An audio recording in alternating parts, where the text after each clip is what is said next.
MBC 종합뉴스 오늘 주요 뉴스입니다. 대한민국의 첫 메달을 안겨줄 것으로 기대를 모았던 쇼트트랙 혼성 계주에서 우리 대표팀이 레이스 도중 넘어지면서 예선 탈락했습니다.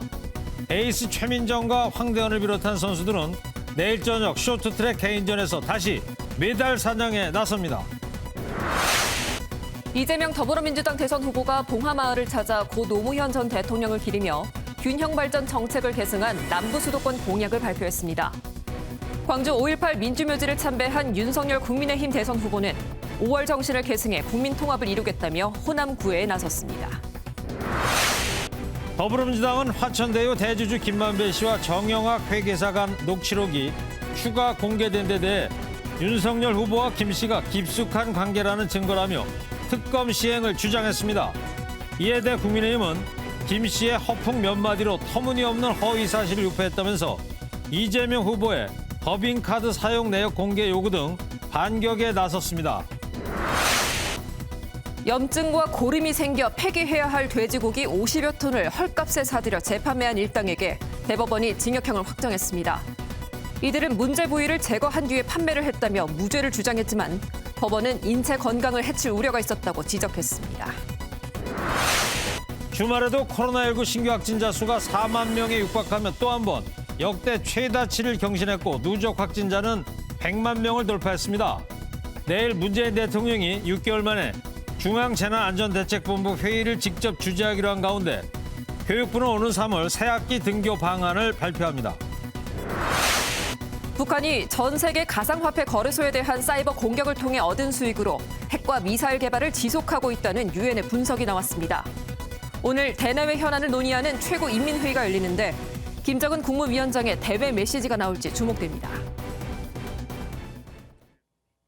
네, 지금 생방송 라이브로 베이징 조희로 기자와 연결을 한 건데요. 근데요, 만약에 생방 도중에 중국 보안요원이 막무가내로 기자를 밀어낸다면 아마 그 충격 그 자체일 겁니다. 근데 말이죠, 베이징 동계올림픽 개막식을 중계하던 외신 기자가 생방송 도중에 보시는 것처럼 현지 보안요원한테 끌려가는 황당한 상황이 벌어졌습니다. 베이징 윤석정 특파원입니다. 네덜란드 국영방송의 뉴스 진행자가 올림픽 개막식 현장에 나가 있는 기자를 부릅니다. We gaan naar China, naar onze correspondent Sjoerd den Daas. Sjoerd, jij staat vlakbij het stadion. Wat gaat China de komende uren laten zien? 이에 기자가 말하려는 순간 어디선가 빨간 완장을 찬 중국 보안 요원이 나타나더니 기자를 붙잡고 소리칩니다. 기자가 방송 중이라고 말해보지만 보안 요원은 막무가내입니다. 기자는 끌려가면서도 말을 이어가려고 했지만 결국 방송은 중단됐습니다. Ja, we worden hier inmiddels, je merkt het, al weggetrokken. We zijn net ook al bij een ander gebied weggezet. Dus ik vrees dat wij later even bij je moeten terugkomen. 해당 보안 요원은 자원봉사자로 알려졌는데 국제올림픽위원회는 다음 날이 돼서야 이번 일은 일시적이며 외국 언론의 올림픽 보도엔 영향이 없을 것이라고 해명했습니다. 반면 중국 언론은 네덜란드 기자가 임시 통제구역 안으로 들어왔고 기자 신분임을 먼저 밝히지도 않았다고 주장했습니다. 베이징에서 MBN 뉴스 윤석정입니다. 네, 오늘 대선 후보들 일정 전해드리겠습니다. 네, 먼저 이재명 더불어민주당 대선 후보는 경남 봉하마을에서 고 노무현 전 대통령 묘소를 참배하고 남북권 공약을 발표했습니다. 영호남과 제주를 묶어서 남부 수도권을 만들고 대한민국을 세계 5대 강국으로 도약시키겠다고 말했습니다. 먼저 백길종 기자입니다. 넉 달 만에 경남 김해 봉하마을을 찾은 이재명 민주당 후보는 고 노무현 전 대통령의 묘역을 참배했습니다. 노 전 대통령이 잠든 너럭바위에 손을 올리고 10초가량 고개를 숙인 채 흐느낀 이 후보는 반칙과 특권이 없는 세상을 다시 한번 언급하며 지지를 호소했습니다. 저한테 힘내라고 하지 마십시오. 여러분이 힘내주십시오. 우리 모두는 서로를 통해서 나의 꿈과 이상을 실현하는 함께 뜻을 나누는 동지들입니다. 윤석열 국민의힘 후보가 노 전 대통령의 제주 해군기지 건설을 추켜 세우며 중도층 공략에 나선 다음 날 직접 묘역을 찾아 지지층 결집에 나선 겁니다.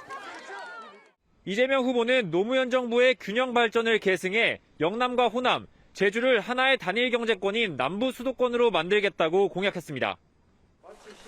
법인세 감면, 규제 자유특구 확대 등을 통한 친기업 환경 조성과 초인류 대학타운 건설, 남북권 2시간대 생활권 조성 등을 약속했습니다.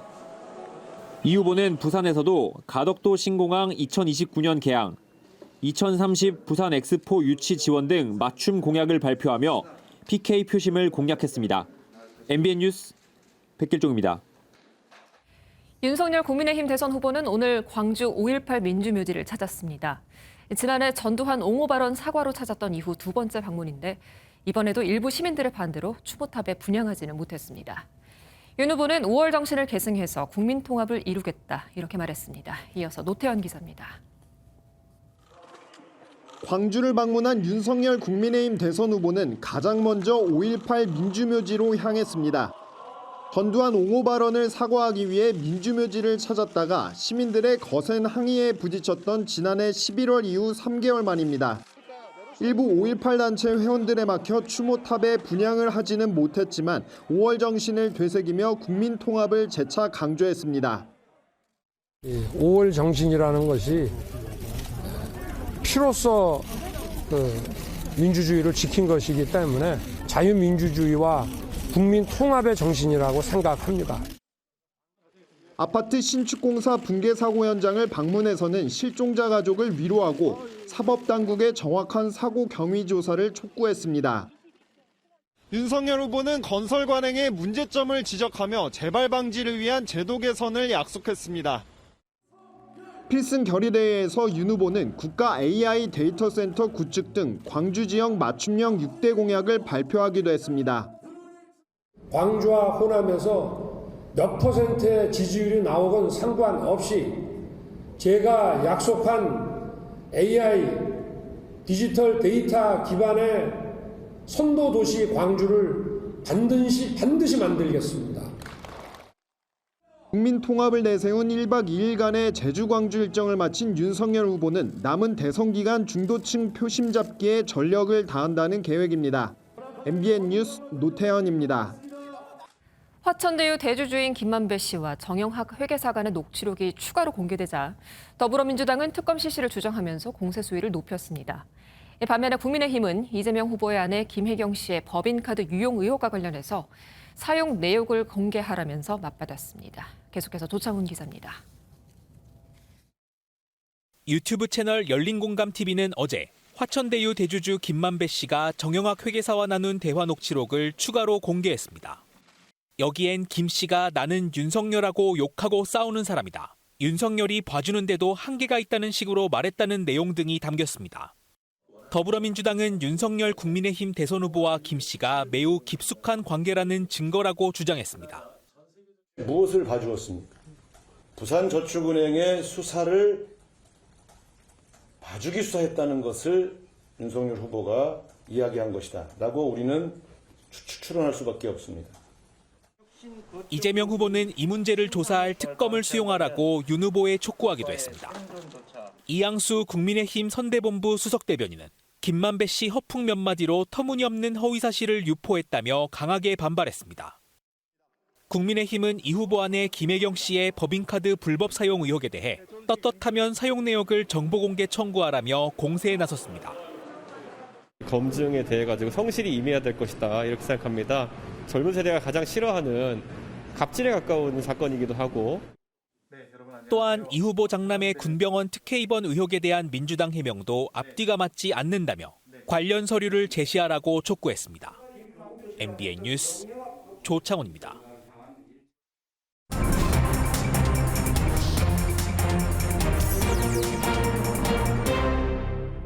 (3월 9일) 대선 이제 31일 앞으로 다가왔습니다. 오늘의 대선 전국 뒷이야기 들어보는 정치 톡톡하겠습니다. 정치부 주진희 기자입니다. 자, 먼저 지난 3일 열렸던 TV 토론에 대한 여론조사 결과가 오늘 여러 개 나왔는데요. 아주 다 접점이라면서요? 네, 그렇습니다. 그 오차 범인의 접점 결과가 여러 나오고 있습니다. 네. 먼저 KSOI, 즉 한국사회여론연구소가 TV 토론이 있었던 3일부터 이틀간 조사한 건데요. 지지도 조사에서 윤석열 후보 37.2%, 이재명 후보 35.1%로 오차 범위 내 접점이고 안철수 후보 8.4%, 심상정 후보 2.2%입니다. 특히 중요한 수도권과 2030 지지율을 보면 20대와 서울, 경기, 인천은 윤석열 후보가 좀 높죠. 네. 그리고 30대에서는 이재명 후보가 높게 나왔습니다. 예. 리얼미터도 같은 기간 조사했습니다. 윤석열 후보 43.3%, 이재명 후보 41.8%로 역시나 오차 범위 내 접점이었습니다. 또 이번 선거를 가진 부동층인 수도권과 2030 표심도 비슷한 결과가 나왔는데요. 20대와 서울은 윤석열 후보가 높았고 30대와 경기도는 이재명 후보였습니다. 네. TV 토론을 보고서 마음을 좀 바꾼 그런 경우가 좀 나옵니까? 사실 그 부분이 궁금한데요. 마음을 바꾼 사람들이 있습니다. 그래요? 관련 여론조사 결과가 있어서 주목되는데 한번 보실까요? 네. TV 토론 후 지지 후보 변경 여부를 묻자 4분의 1에 달하는 24.7%가 변경됐다고 답한 것으로 나타났습니다. 그렇군요. 특히 윤석열 후보에서 이재명 후보로 이동한 비율이 28.1%로 가장 많았고요. 다음은 이재명 후보에서 윤석열 후보로 18.5%였습니다. 네. 그러면 1차 토론에서 누가 토론을 가장 잘했다 이런 여론조사 결과는 어떻게 나왔어요? 네, 그 부분도 결과가 나왔습니다. 윤석열 후보가 40.4%, 이재명 후보가 37.8%로 오차 범위 내 접점으로 나타나서 흔들리고 있는 민심을 알 수 있었습니다. 알겠습니다. 네. 그리고 이 노무현 전 대통령이 이재명 후보를 지지했다는 육성 영상이 지금 논란이 되고 있지 않습니까? 네, 맞습니다. 노무현 전 대통령이 이재명 후보를 지지한다는 육성 영상이 올라오면서 논란이 됐는데 한번 보시겠습니다. 네. 제 아내 권양숙 여사님도 저 닮은 이재명 후보를 지지했다고 하더니 두 번 생각해도 이재명이고요. 그 고인 목소리로 지지를 호소하는 영상이 민주당 공식 유튜브 계정인 델리 민주에 올라왔고요. 네. 당원 게시판에는 고인 모독인 딥페이크 영상이라는 거센 항의글이 쏟아졌습니다. 민주당과 선대위에서 제작한 것이 아니라 지지자가 제작한 것이고 관련해서 송영길 대표가 해당 본부에 경고 조치를 했다고 선대위는 입장을 밝혔습니다. 하지만 당원 게시판에는 영상 속 글자인 세 자를 보면 일베에서 노 전 대통령을 비하할 때 쓰는 문양이 있다고 지적을 하면서 비판은 수그러들지 않고 있습니다. 네. 그리고 또 김대중 전 대통령 영상도 또 돌고 있다면서요? 네, 맞습니다. 노 전 대통령 영상과 비슷한 구성으로 만들어진 영상이 돌고 있는데 보시겠습니다. 네. 이전 삶의 추락을 가지고 신중하는 양심으로 불가능을 검출하는 이재명 후보를 지지합니다. 아무래도 민주당 전통 지지 세력 결집이 생각처럼 되지 않고 심지어 일부가 윤석열 후보 지지 선언까지 하자 이런 영상이 등장한 것으로 보입니다. 반면에 며칠 전에는 한 친박단체가 이재명 후보 지지 선언을 하면서 눈길을 끌기도 했습니다. 네, 알겠습니다. 8일로 예정됐던 토론이 이제 진짜 없는 얘기가 돼버린 거예요, 지금은 이제? 사실 어제 저녁 토론 협의를 하다가 8일 토론은 무산된 듯 보입니다. 네. 서로 공방이 가열되고 있는데요. 민주당은 국민의힘이 주관단체 평양성 등을 이유로 드는 등 오락가락했다며 비판하고 있습니다. 한번 들어보시겠습니다. 주간 단체의 편향성 문제, 혹은 방송국에 관한 문제를 제기하다가 또 갑자기 건강상의 이유를 들었습니다. 그래서 우리가 뭐 도사님들이 또 날짜를 바꾸라고 그랬나 이제 이렇게 제가 질문을 드린 것도, 그래서 어쨌든 뭐 TV 토론은 가능한 한 사자가 하는 것으로 원칙을 세우고 날짜 조정을 할 수 있다, 이 정도 입장이라고 말씀드리겠습니다. 반면 국민의힘 황상무 토론 협상팀은 토론의 주관인 기자협회와 JTBC가 좌편향 진행 방식이어서 받아들일 수 없었다며 종편 사사가 공동으로 진행하는 것이 공정하다는 입장입니다. JTBC 단독으로 하는 건 좀 그렇지 않느냐. 우리도 좀 들어가게 해달라. 이래서 아마 그렇게 해서 11일로 그 2개의 보도 채널과 NBN까지 4개의 종편이 다 함께. 기자협회는 다른 방송사와 논의 없이 특정 방송사와 단독으로 진행했고 이것이 결국 평양성 논란으로 이어진 것으로 보입니다. 네. 자, 그러면 다음 토론은 그러면 언제 좀 열릴 것 같습니까? 현재로서는 11일 저녁이 가장 유력해 보입니다. 11일이면 금요일 날, 이번 주 금요일 날이요? 네, 그렇습니다. 국민의힘은 안철수 후보의 8일 관훈 토론 등 다른 당과의 일정을 조율한 결과 11일이 가장 좋다는 의견이 있었고 윤석열 후보도 11일 참여하겠다고 밝혔습니다. 네. 자, 정치톡톡 주진희 기자였습니다. 지난달 이재명 더불어민주당 대선 후보의 변호사비 대납 의혹 제보자가 숨진 채 발견돼 경찰이 수사를 해왔죠. 다른 범죄 혐의점이 발견되지 않으면서 심장 질환에 따른 병사로 추정된다는 결론을 내리고 사건을 마무리하기로 했습니다. 이시열 기자입니다. 한 남성이 모텔 안으로 들어오더니 어지러운 듯 계단을 잡고 몸을 웅크립니다. 이재명 더불어민주당 대선 후보의 변호사비 대납 의혹의 제보자 이모 씨의 모습입니다. 서울 양천구의 한 모텔에서 약 석 달 동안 투숙했던 이 씨는 지난달 11일 해당 모텔에서 숨진 채 발견됐습니다. 당시 시신에는 외상 등이 발견되지 않았고 침입한 정황이나 유서 등도 발견되지 않았습니다. 며칠 전 국립과학수사연구원은 이 씨의 사인을 심장질환의 일종인 대동맥 박리화 파열로 추정된다는 최종 부검 소견을 경찰에 전달했습니다. 혈액, 조직, 약동물 검사에서도 특이사항은 없었던 것으로 전해집니다. 경찰은 부검 외에도 다른 범죄 혐의점을 확인했으나 발견되지 않았다고 말했습니다. 이에 따라 사망이 병사로 추정된다는 결론을 내리고 추가로 휴대전화 포렌식이나 변사사건 심의위원회 등도 진행하지 않을 것으로 전해졌습니다. 이 씨 사건을 입건 전 조사해온 서울 양천경찰서는 사건을 종결할 예정이라고 밝혔습니다. MBN 뉴스 이시열입니다. 오늘 전북 익산 호남고속도로 여산휴게소에서 폭발 사고가 있었습니다. 지하 보일러실에서 가동 중이던 보일러가 폭발을 했는데 다행스럽게도 인명피해는 없었고요. 어젯밤 경북 경산의 야적장에서 난 불은 주변 의약품 공장으로도 번지면서 9시간 만에 꺼졌습니다. 김영현 기자입니다. 휴게소 건물의 창문과 창틀이 통째로 떨어져 나갔습니다. 전북 익산시 여산면 호남고속도로 하행선 여산휴게소 지하 1층 보일러실에서 진공 보일러가 폭발했습니다. 폭발과 함께 미연소 가스가 유출됐지만 다행히 화재로 이어지지는 않았습니다. 폭발 당시 건물 안에 있던 이용객과 매장 직원 등 10여 명이 긴급 대피해 다행히 인명피해는 없었습니다. 하지만 순간적으로 발생한 압력으로 보일러실 내부와 휴게소 건물 일부가 파손됐습니다. 진공 보일러고 연료는 등유거든요. 그게 폭발해가지고 그 주위에 있는 보일러 2개도 파손이 되고 배관이나 이런 시설 파괴됐고요. 어제 저녁 7시 30분쯤 경북 경산의 한 야적장에서 불이 났습니다. 소방당국은 대응 1단계를 발령한 뒤 화재 발생 9시간여 만에 불길을 잡았습니다. 이 불로 다친 사람은 없었지만 인근 복합공장으로 불이 번져 건물 2개 동 전체가 타고 8개 동도 일부 피해를 입었습니다. 오늘 오후 1시쯤 부산시 다대동의 한 아파트 16층에서 불이 나 20여 분 만에 꺼졌습니다. 이 불로 60대 남성이 의식 불명 상태로 발견돼 병원으로 옮겨져 치료를 받고 있습니다. 화재 당시 아파트 주민 20여 명이 긴급 대피하기도 했습니다. MBN 뉴스 김영현입니다. 염증과 고름이 난 폐기 대상의 돼지고기를 헐값에 사서 문제 부위만 도려내고 시중에 유통한 일당이 있습니다. 이들이 사들였던 고기 양만 56톤이라고 하는데요. 대법원이 이 일당에게 징역형을 확정했습니다. 민지숙 기자입니다.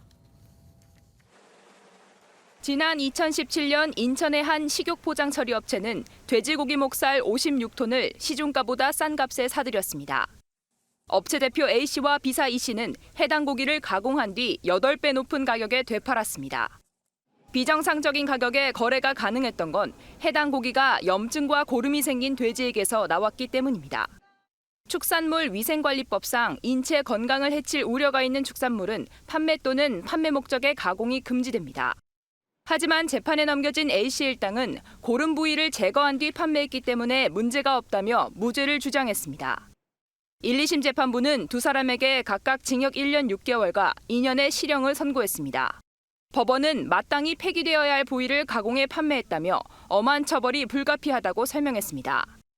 가공을 하는 데 있어서 참여했던 그 인부들이 그다음부터는 이 돼지 목살을 못 먹게 됐다라고 이야기까지 할 정도로 도저히 팔 수 없는 고기를 팔아서 죄를 범했다라고. 대법원도 항소심 판결을 확정했습니다. 다만 고른 부위를 도려내는 작업을 했던 직원은 범행에 적극 역할을 하지 않았다고 보고 집행유예를 선고했습니다. MBN 뉴스 민지숙입니다. 코로나19 상황 살펴보도록 하겠습니다. 신규 확진자 수는 38,691명입니다. 연일 사상 최대를 기록하는 상황에서 이제 아이들의 새학기도 다가오고 있죠. 정부가 내일 등교 방안을 발표하는데요. 기존의 정상 등교 원칙을 유지할 것으로 보입니다. 심가연 기자입니다. 오늘 기준 신규 확진자 수는 38,691명으로 전날에 이어 이틀 연속 3만 명대에 또 한 번 역대 최다치를 경신했습니다. 검사 건수 감소로 확진자 수가 줄어드는 주말 효과도 오미크론 이후엔 사라졌습니다. 누적 확진자는 첫 국내 확진자 발생 이후 2년 만에 100만 명을 넘어섰습니다. 다만 확진자 대부분이 무증상이나 경증으로 위중증 환자와 사망자는 감소세를 이어가고 있습니다. 중증병상 가동률 역시 16.9%로 아직 안정적인 상태지만 확진자가 급증할 경우 중증자나 사망자도 늘어날 가능성은 남아 있습니다. 가라앉지 않는 오미크론 확산세 속 사적 모임 6인, 영업시간 9시 제한의 현행 거리두기는 내일부터 오는 20일까지 2주 연장됩니다.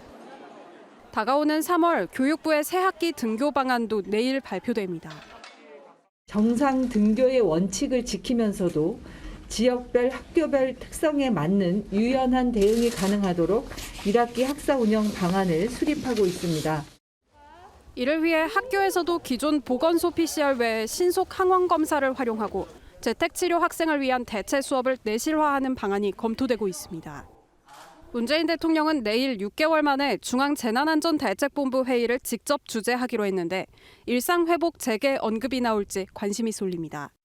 MBN 뉴스 심가현입니다.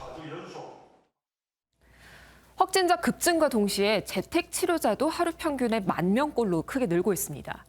정부가 최대 16만여 명을 관리할 수 있다고 하는데 현재까지 13만 명에 육박한 상황입니다. 현장에서는 재택 치료자들이 사실상 방치되는 등 정부의 대응 역량이 한계점에 달하고 있습니다. 이상주 기자입니다. 국내 재택치료 대상자가 12만 8,716명으로 전날보다 1,684명 증가했습니다. 최근 일주일간 재택치료자 발생 추이를 보면 하루 평균 10,000명꼴로 재택치료자가 증가하는 모습입니다. 최대 관리 가능 인원 16만 3천 명의 78.9%로 이 추세가 지속되면 2, 3일 안에 한계에 도달할 것으로 예상합니다. 보건소에 여러 가지 행정적 부담이 있는 것이 사실입니다. 전자식을 통해서 좀 간단하게 좀 하고 기존에 촘촘하고 여러 가지 세밀했던 그런 체계를 다소 유연한 그런 체계로 신속한 체계로 바꿔 나가도록. 문제는 재택치료 대응 역량이 확진자 수를 따라가지 못하고 있다는 점입니다. 자가격리 대상 통보 후 정보를 받을 수 있는 통화가 안 되거나 키트가 제때 도착하지 않는 경우는 물론 확진 통보조차 없는 경우도 발생하고 있습니다. 양성이 나올 때까지 지금 기다리고 있는데 연락은 안 오죠. 주민번호 앞번호 부르니까 양성입니다 이러더라고요. 그럼 왜 문자를 안 주느냐. 이것 때문에 훈련도 못 받고 애들 전부 그러고 있다. 이제 그 얘기까지 했는데도 연락을 안 줘요. 전문가들은 확진자 증가 속도를 고려하면 의료 인프라 확대보다 고위험군 집중관리나 재택치료자 분류의 기준 등 선택과 집중이 필요하다고 지적했습니다. MBN 뉴스 이상주입니다.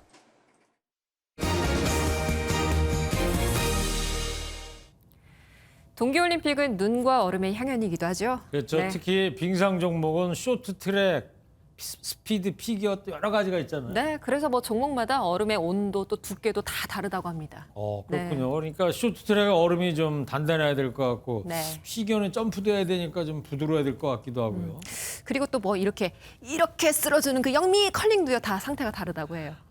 컬링 선수 같은데요. 네, 종목마다 다른 빙판들의 비밀을 최영규 기자가 취재했습니다. 베이징 캐피털 실내 경기장에서 열리는 쇼트트랙과 피겨스케이팅. 하지만 얼음 상태는 다릅니다. 빠른 스피드로 코너를 도는 쇼트트랙은 스케이트 날이 버텨줘야 하는 만큼 얼음 온도가 영하 7도로 단단한 느낌을 주지만 톱니날로 얼음을 찍어 점프하는 피겨는 영하 4도 정도로 맞춰 무른 느낌으로 만들기 때문에 얼음을 바꿀 때 세심한 관리가 필요합니다. 온도에 민감하고 빙면이 고르거나 그러지 않으면 부상의 위험이 있으니까 거기에 맞추라고 이제. 빙판의 체스로 불리는 컬링은 얼음을 닦아내면서 경기를 하기 때문에 얼음 상태에 가장 예민한 종목입니다. 얼음의 상태에 따라 스톤의 방향과 거리, 속도가 바뀔 수 있어 컬링은 얼음 온도를 영하 4도로 유지해 최상의 빙질을 맞춥니다. 특히 표면에 있는 작은 얼음 알갱이 패블 상태에 따라 경기 양상이 바뀌기 때문에 쉽게 녹지 않도록 습도도 일정하게 유지합니다. 같은 썰매 종목 봅슬레이와 루지도 썰매가 무거운 봅슬레이가 얼음 두께 5cm로 3cm인 루지보다 더 두껍습니다.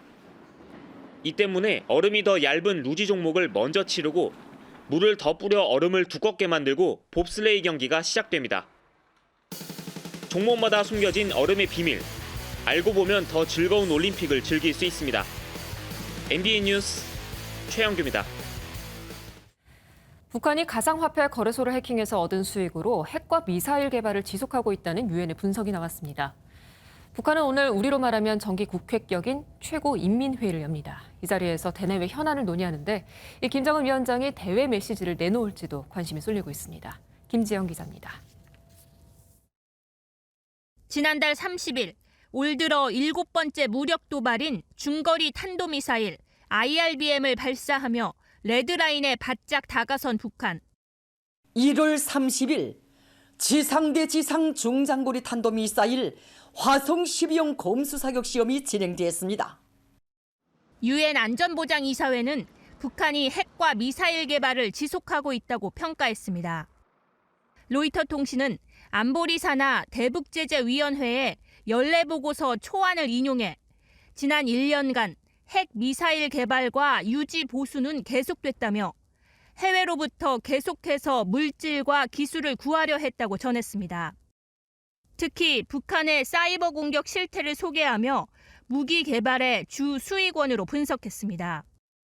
보고서에 따르면 북한은 2020년부터 2021년 중반까지 북아메리카와 유럽, 아시아 등의 가상화폐 거래소를 해킹해 5천만 달러, 한국 돈 약 600억 원 이상을 빼돌렸습니다.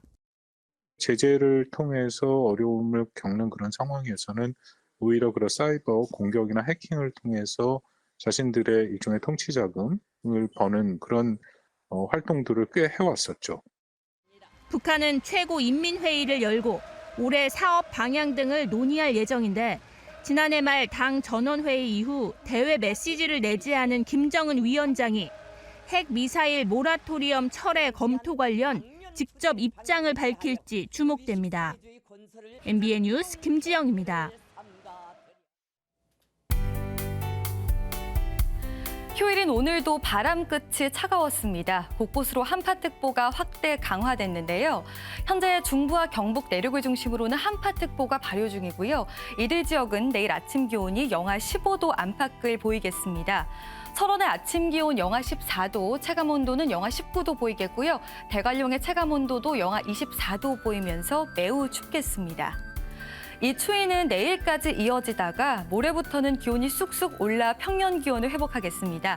내일은 서울이 영하 8도로 출발하면서 오늘과 비슷하게 춥겠는데요. 화요일에는 영하 5도, 낮에도 4도까지 오르면서 이 추위가 한풀 꺾이겠습니다. 서쪽 지역의 눈은 잦아들었지만 동쪽 지역의 대기는 갈수록 메말라가고 있습니다. 오늘 오전 10시를 기해서 서울 등 수도권 지역에도 건조주의보가 발효됐고요. 동해안 지역과 영남 지역에도 계속해서 건조특보가 발효 중입니다. 2월부터는 봄철 산불 조심 기간인 만큼 더욱더 불씨 관리에 신경 써주시기 바랍니다. 내일 중부지방 하늘 맑게 드러나겠고요. 공기질도 걱정 없겠습니다. 남부지방, 부산이 영하 4도로 출발하겠고요. 한낮에는 6도까지 오르겠습니다. 동해 먼바다에는 풍랑특보가 내려진 가운데 물결이 거세게 일겠습니다. 당분간 뚜렷한 눈비 소식 없이 쾌청하겠습니다. 날씨였습니다.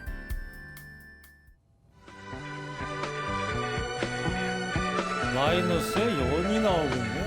반가워하시는 거 보니까 애창곡이신가 봐요. 아, 그럼요. 동네 꼬마 녀석들 추운 줄도 모르고. 아, 잘하시네. 하긴 뭐 베이징에서 전 세계 선수들이 추운 줄도 모르고 동계올림픽 열전에 돌입했지 않습니까? 그렇습니다. 네. 어제 혼성계주에서 아깝게 탈락했지만 자, 이제 시작이죠. 맞습니다. 자, 시차가 없어서 응원하기도 참 좋은데요. 우리 선수단 여러분 모두 힘내셨으면 좋겠습니다. 자, MBN 종합뉴스 여기서 모두 마칩니다. 함께해 주신 여러분 고맙습니다.